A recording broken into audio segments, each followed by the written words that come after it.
very positive experience. Always good to see many of my colleagues in the industry and our asset managers including, and a lot of really good content just around optimal asset allocation, strategies that some of these portfolio managers are using, big concerns in the marketplace around central bank policy, monetary policy, quantitative easing. So all these things are keeping us up at night.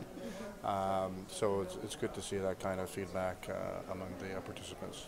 Yeah, the speakers were good. I would say that some very current information, on the cusp information, certainly very relevant for an endowment like us that has Canadian assets denominated in US dollars. So yeah, quite content in that sense.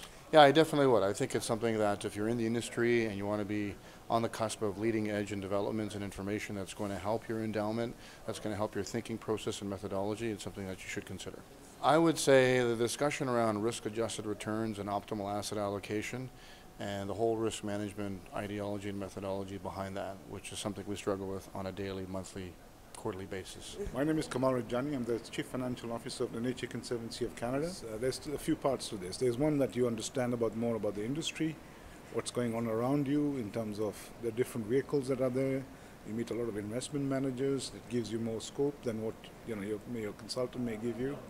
But you also meet your peers, people who are in the same field, staff who are filling up for providing information to the investment committees, and so you learn about different sectors within the not-for-profit, but how they operate with the endowments as well as what they're doing is creative, that's giving them high returns.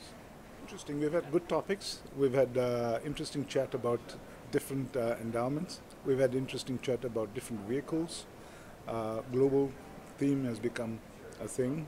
Alternatives is another area that people are talking quite a bit about, that the small endowments didn't hear about in the past. Now it is coming in the forefront, and it's an area where returns are getting better. I'm Michael Nix. I'm the Director of Investments at Pepperdine University, where we manage about an $800 million endowment. As an attendee, my favorite thing was really getting some purpose-centered speakers. I think typically at an investment symposium, the purpose of why you're investing is not really even a topic that comes up. That almost always it's about how and what we're doing.